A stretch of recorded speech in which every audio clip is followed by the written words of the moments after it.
be the best, then be vainglorious. Get your free tea today at KimWest.shop. Don't care. We're gonna keep doing our thing. We have all of our ducks in a row. So as long as they keep calling, we're gonna keep schooling and we're gonna keep taking more students. You said something that kind of made me want to ask you this question a few moments ago. You talked about, eliminating all the excuses why people can't open up schools. Are you familiar with Dr. Umar Johnson by any chance? Yes, I am. He's been trying to open a school for a long time. Do you have any perspective on that? Doing very well. Thank you for coming on. Like we said earlier, appreciate you coming on and blessing us with your time and your wisdom this afternoon, man. So for the people who don't know, real quick, give the people an introduction of who you are, what you have going on in Georgia, and everything that is in between. Sure. Yeah, I'll give a brief introduction so we can get you all to ask some questions. But my name is King Randle. I'm 23 years old now. I'm the founder of the Life Preparatory School for Boys and the X for Boys program. These programs I started when I was 19 years old, teaching boys how to work. Take this freaking pad out right here. You see it? Yes, sir. See the pad? Yes, sir. Now, like I'm telling you, these don't need change. You understand? Yes, sir. These are fine. See how thick that is right there? Yes, if it needed to be changed, it would be way lower, like it would be way close down. So you got a lot of thickness right there. That's how much thickness you got right there. You understand? Yes, you got plenty of time, but that's how you replace them. You replace it the same way you take it out. You understand? Yes, sir. You put it right back in the same exact way. Work on houses, how to grow their own food, doing firearms training, welding, etc. Taking them across the country. Just trying to teach boys in the city of Albany, Georgia area, how to be a man. And we started boarding children. I started boarding them at my home to begin with before I opened the school, and seeing the children making the changes that they were making, seeing them not wanting to be in their conditions, and seeing them just turn into, upstanding young men is where I knew I definitely needed to open a school because of the changes I was making with just a few. So here we are today with the Life Preparatory School for Boys. It's an all boys boarding school. It's completely free, no government funding. We don't answer to anybody. We teach our boys what they need to know. So they're with us again 24/7. No charge to their parents. We completely run off donations. No government funding at all. We just simply raise money every week to keep our boys taken care of and to continue running our school.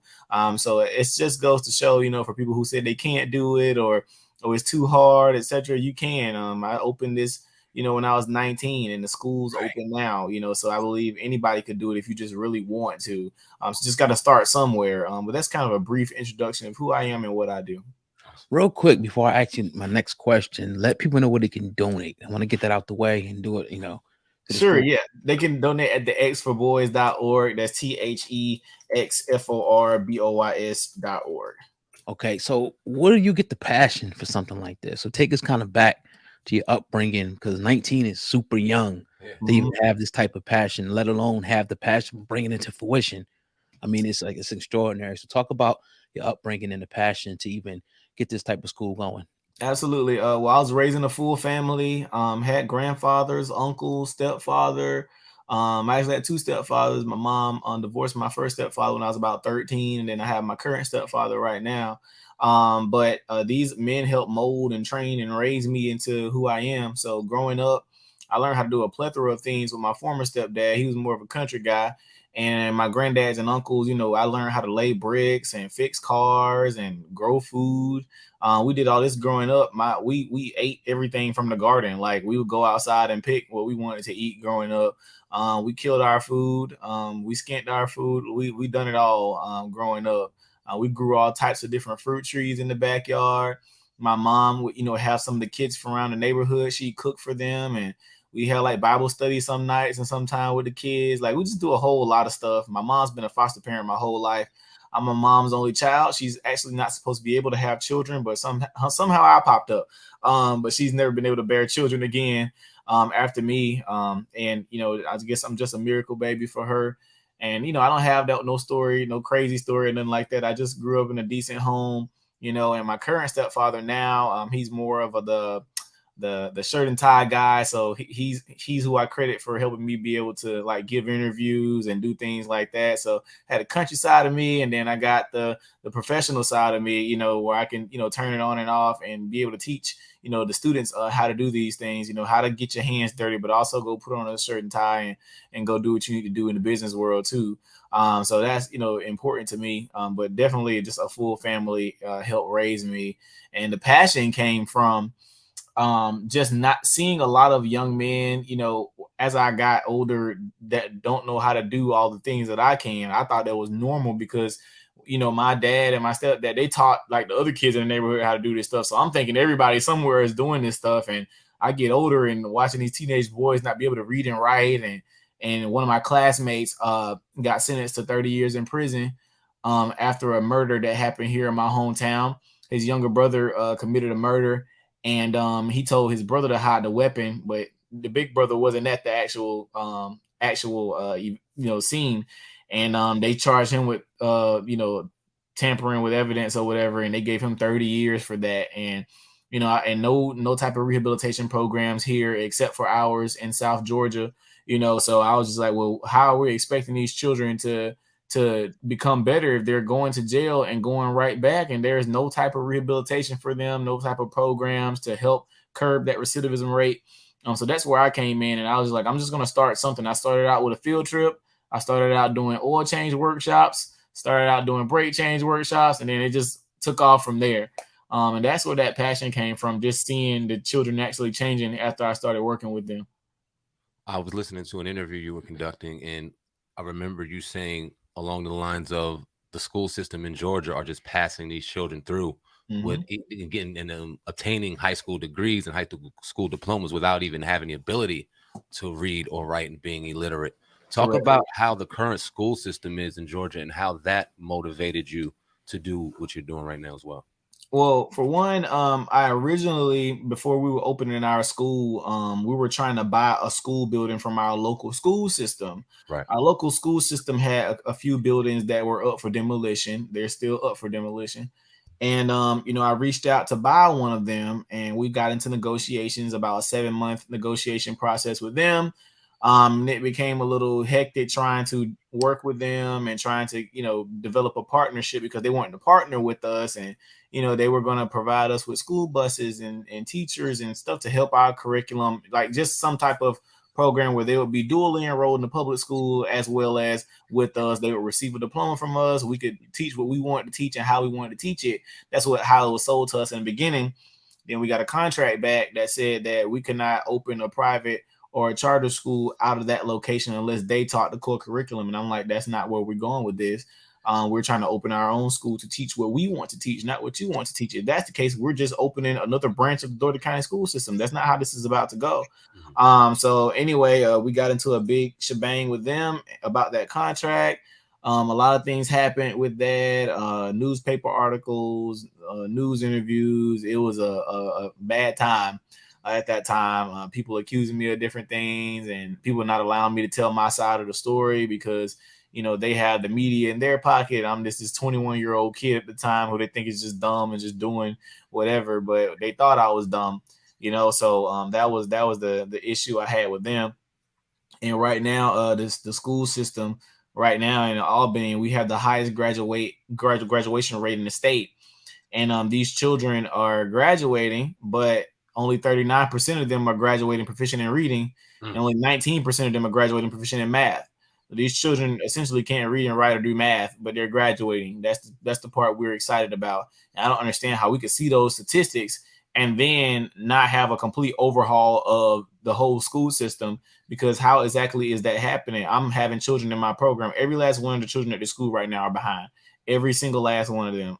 All of them have trouble writing. All of them have trouble reading. And they're, you know, on the 4th grade level, in my opinion, 3rd grade level, in my opinion, on reading and writing. They're supposed to be in the 6th grade, but we're trying to catch them up to where they're supposed to be. But that's what we're looking at, you know, in our local schools right now. And the discipline issues, People, every time we go somewhere, people are always like, how can I get my children to act like your students? I'm just like, it's simple discipline. It's nothing crazy. We're not having them do nothing we wouldn't do. It's just simple discipline and having expectations for them. They go to school, have no rules. They go there and do whatever they want to do. And there's no consequences for anything, is absurd, and teachers can't even teach because they're having to discipline all day and have to keep calling the school resource officer, and they got 40 kids in their classroom and they can barely keep up with all of them. Like, it's a lot. It is a lot, that I could dig into, but that's the game. I mean, that's where we at. Talk about how you came up with the curriculum. Like, you take us through that whole process. Sure. Well, for one, we just use a basic curriculum. I don't think there's anything wrong with the curriculum at normal schools. It's just the discipline and the teachers.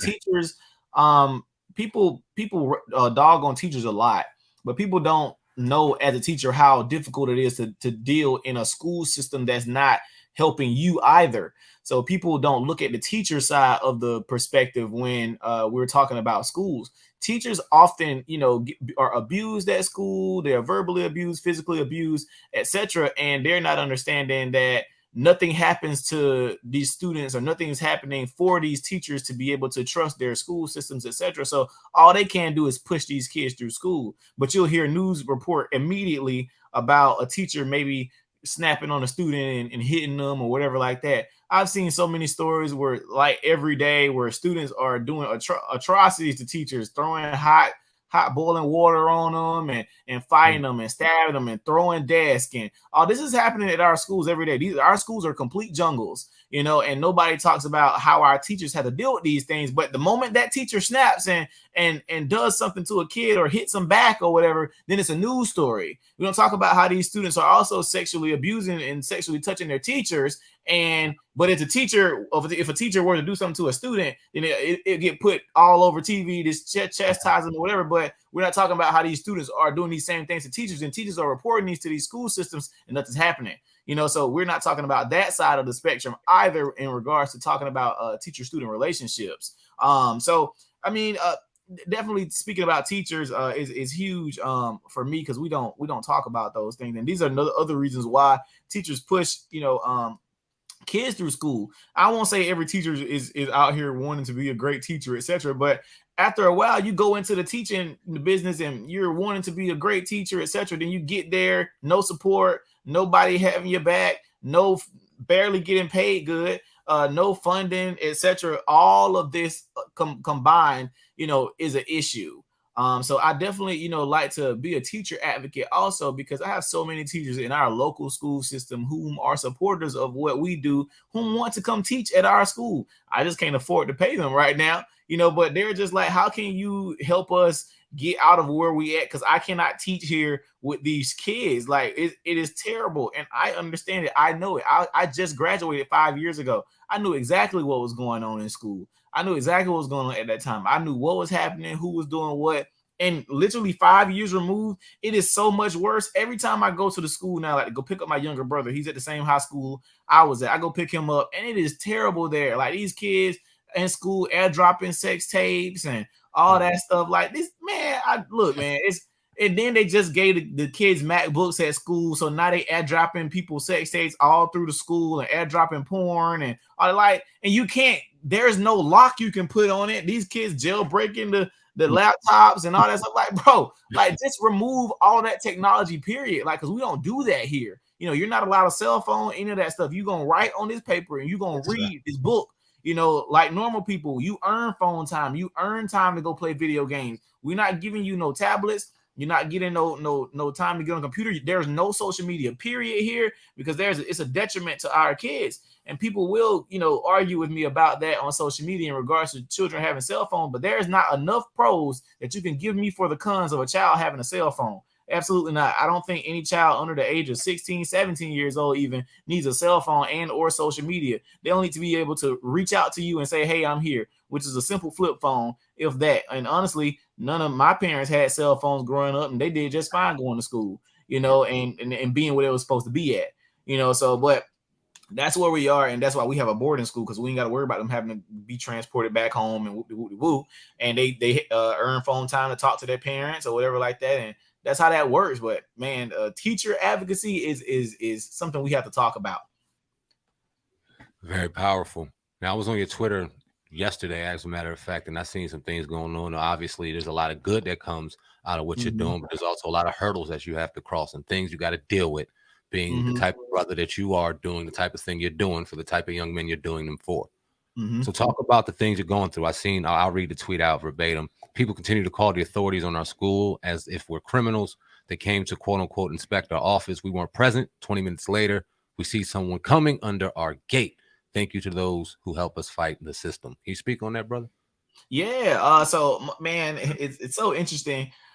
Most of the time we always talking about, who's hurting us and what's happening. And literally almost all the pushback that I've gotten for opening our school, or all the people keep calling to report us, is all Black people. And it irritates me so bad, because I'm just like, why? But it was before, because I used to be very outspoken about what was happening in our community, what needed to be done, and who's not doing it.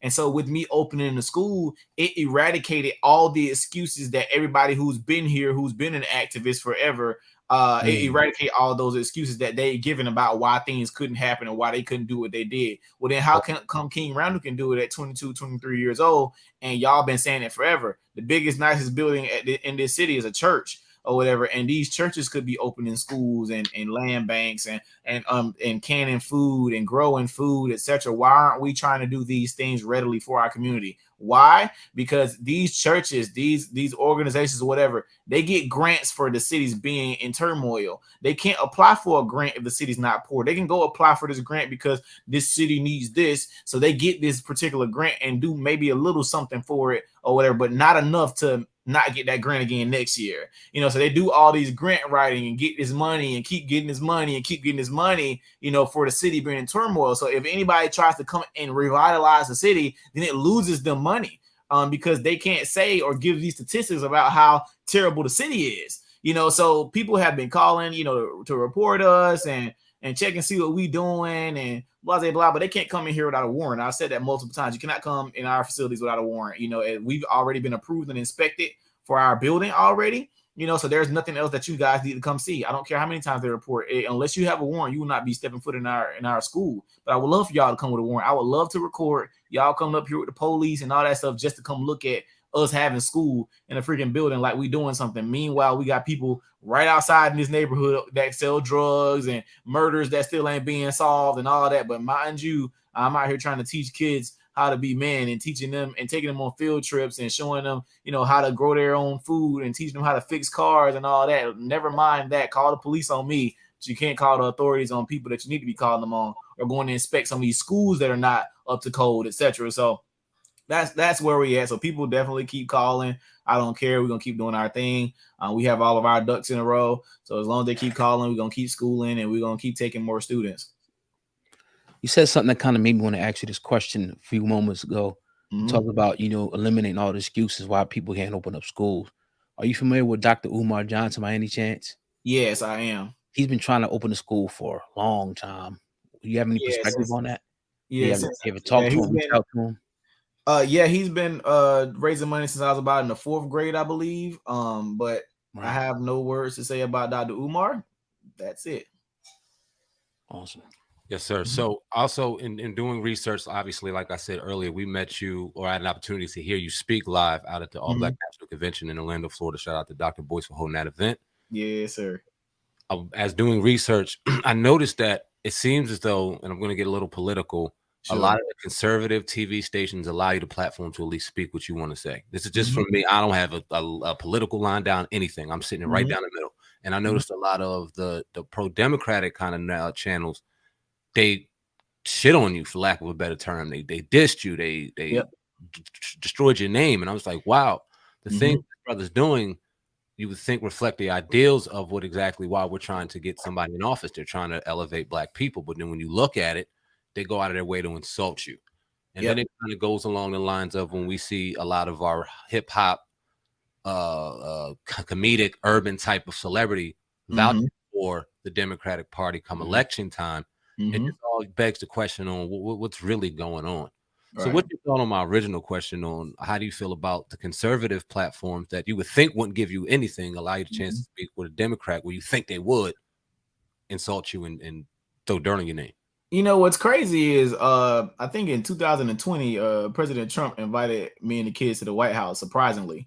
At that time I was anti-Trump, anti-whatever, and one of the White House staffers saw what we were doing on Twitter. Mind you, I didn't have any followers at the time actually, but they just happened to see what we were doing because one of my posts went viral. I was teaching the boys how to do sheetrock in an apartment complex, and we got invited to the White House.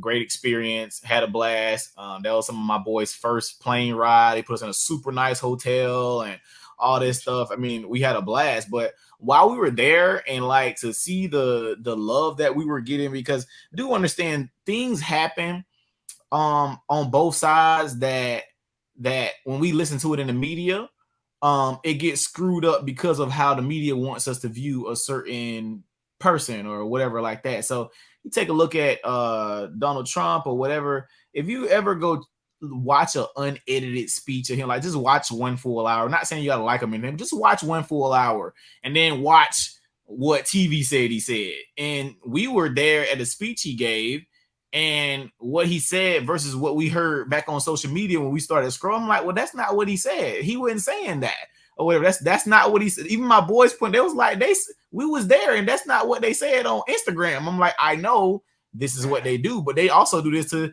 Democrat side too. So you got conservatives who will go listen to a full speech of what a Democrat is say, and then they'll chop up their speech and then like, look at what the Democrat said. I'm like, nah, bro, that ain't what he really said. So it's a game they both play trying to keep people, spread apart. But I don't care whose platform I go on. I don't care who accepts me. I don't care if Tucker Carlson called me or Charlamagne called me. I'm going to go on everybody's show to give my message. My goal is to give the message. And it resonates with both sides. I don't care who you are. Now, I will say more conservatives like my message because of I'm traditional. I'm not with none of the LGBT stuff or whatever. I'm not letting my boys say they want to be a girl. I don't mind. Now, I will say I don't mind them being a homosexual. I said I have a problem with them wanting to be a girl. There's a difference. I don't care what you decide to do in the bedroom. That has nothing to do with me. I don't care what you decide to do. At the end of the day, your sexual preference is literally what you decide to do in the bedroom. I don't care to go around telling people what I decide to do in the bedroom. That's like me saying I like girls all day. I don't care. I don't care if you like boys. I do have a student that is homosexual. He said it. He's like 15. He like, I like boys. I don't care. You're still going to learn how to be a man. You're still going to learn how to fix these cars. You're still going to learn how to read. You're still going to learn how to write. I don't treat him no different. He's one of my favorite kids. I don't mind it. The other boys don't bother him. They get along just fine. So, but of course, when they first found out, oh, you gay, like that, but they don't even, I had a stern conversation with them. I'm like, look, bro, it don't matter. That's what he decides to do in the bedroom. That's simply what it is. Other than that, it ain't us to parade around and all that stuff. That's not your identity. Your identity is that you're a black man, period. That's your identity, and that's what I want them to stand on. But other than that, I'm super traditional. We teach them to love women. We're teaching them how to be husbands, how to be fathers, and get back in the home, etc. Obviously, that's not the left side's plan. They want to promote sexuality to children and let children decide their genders and all that goodness. I'm not with all that. They can leave that at the public schools. We're not having it where we are. I don't care to fight against it. I'm just my way of fighting against it is opening my own stuff and teaching our own students, and whomever doesn't want their students or kids learning about that stuff early or pushing sexual stuff on children, is absolutely ridiculous. But if we take a look at what's going around the country and all these parents going to these school boards about these books they're allowing in the library, these people they're allowing to read to kids, and like they're letting drag queens read to kids and stuff, and they're having like strip shows and stuff in front of children and all that. Like, this is what's happening. People just think this is supposed to be accepted. Like they need to open up their sexual. I'm like, this is a child, you pedophile. Like this is a child. My son want to be Spider-Man today. Does he identify as Spider-Man? My son loves Sonic. He wants me to call him Sonic right now. So you know what his name is? He's Sonic. Because I'm going to call him Sonic. But you're not going to tell me that you want to be a girl. And I'll be real with you. Like, people, like some guys will get mad. Let's say their son might pick up a girl toy or something like that. I've had my son pick up a little girl toy, like a little pink toy or something, but he's not looking at it in the manner of it's a girl toy. He's just playing with it because he want to play with it. So I'm not like, hey, you better not play with that. I'm not. You're 3. Like, play with the toy. I don't care. I don't care if it's pink. That ain't got to do with me. Now it ain't no doll. That's a difference, but it's a girl toy because it's pink or whatever. But it just does all the same stuff that a boy toy would do. He wants to play with it. Play with it. I don't care. Like, because I'm in your life. I am the biggest influence in your life. He mimics me to a T. You know, so I don't care about stuff like that, you know, or even what my students may listen to when they go home or whatever, because I know I'm the biggest influence in their lives right now. You know, so that's important, man. But I just be going a little everywhere. But to answer your question, I don't mind, you know, going to whatever side. Whoever want to hear from me, I'll talk to them. But of course, more conservatives will listen to me because that's what they're not pushing on that side. That side is straight. You know, top masculinity is toxic and blah, blah, blah, and all that stuff. So whomever want to hear me over there, sure. If you don't, oh well. But I'm going to give my message to whoever wants to hear it. I don't care what platform it is. Talk about your plans for expanding, you know, the business, maybe opening another state, different part, you know, Georgia. Talk about that if there's any. Yeah, so we definitely plan to expand eventually. Of course, once we come into more funding and getting more yearly supporters and potentially getting different endowments from different supporters, that will enable us to open up, you know, for more you know, expansion in other states and other cities and things like that. But of course, I'm not one of those people who want to do like a franchising thing and just be out here just opening them all up everywhere and doing different branches and pay your fees and I ain't never been to the city. No, I want to make sure that what we're doing is serving those children in that area. So what the children in Albany, Georgia may not be what the children in Detroit need. I might need to fix it up for the children in Detroit because the need in Albany here may be different, or the children in Houston may be different from the children in Detroit. You know, so we have to figure out, what do the children need there? We have to do a case study. You have to have a few book club sessions and a few conflict corner sessions that I do, like and figure out, engage what the kids and the boys need in these different areas for us to gauge and figure out a curriculum, because our students all over everywhere need different things. They need different teaching. They need different types of teaching. All of them aren't the same. There are different cultures all over the country. Like South Georgia's cultures are different from North Georgia. Like literally, like we do different stuff. We eat different food. We cook stuff different. South Florida is different from North Florida. Like there are different cultures everywhere. Sure, we are insane, like under one big umbrella culture, but there are different cultures everywhere. You know, people in Houston say different slang, like you eat different food. People in California don't drink sweet tea. Like it's a lot of different stuff, you know. So that's just something, you know, I want to make sure I do. I don't want to just be out here opening 20,000 schools and I ain't been in neither one of them. I want to make sure we're actually serving those students and those students are actually changing. What's your message? Sorry about that. The message to the children about the hip hop when they come in. I'm sure they probably listen to different hip hop songs. How do you engage them with that? Because that's an influence on our children as well. Yeah, and I don't like when people don't try to act like it's not influencing our kids. Like, for example, my son, my favorite rapper is Travis Scott. Not because I just love Travis Scott. That's my guy or whatever. But my son, he likes to listen to Travis Scott because I like listening to Travis Scott. But he'll watch some of Travis Scott videos or like, he's only 3, but you know, Travis Scott got a little braids in his head or whatever. So Baby King, like, he'll go get like a piece of gum or something like that and like pull it down like that and like shake his head around like Travis Scott be doing or whatever. And it's pretty funny or whatever, but people try to act like this ain't having an influence on our kids. I'm like, it is though. Like it is. They're listening to this rap. These kids are listening to NBA Youngboy and really want to be this man. Like they want to live his life. They think that they are NBA Youngboy or whatever. Granted, I don't mind honestly what our students listen to with me because I know what's happening. I can tell you to differentiate. Not to mention, I don't think you're a true father if you're not listening to the music that your kids are listening to. I try to listen to everything that they're listening to because I want to know what's going on in their brains. You know, I want to know what's going on in their heads. You know, so for those guys who not listening to what their kids know, whatever on your son playlist, go play it. Because you need to figure out what's going on in his head, you know, because that is affecting them. You know, even how you listen to music before a football game to get you pumped up, or you can listen to sad music when you're in your feelings, or you listen to R&B to get you in the mood. Like all this stuff affects you, regardless of people want to believe it or not. You know, so I don't really necessarily have a message to the students and might care about that. Besides, that's not the particular life, you know, that they're truly living.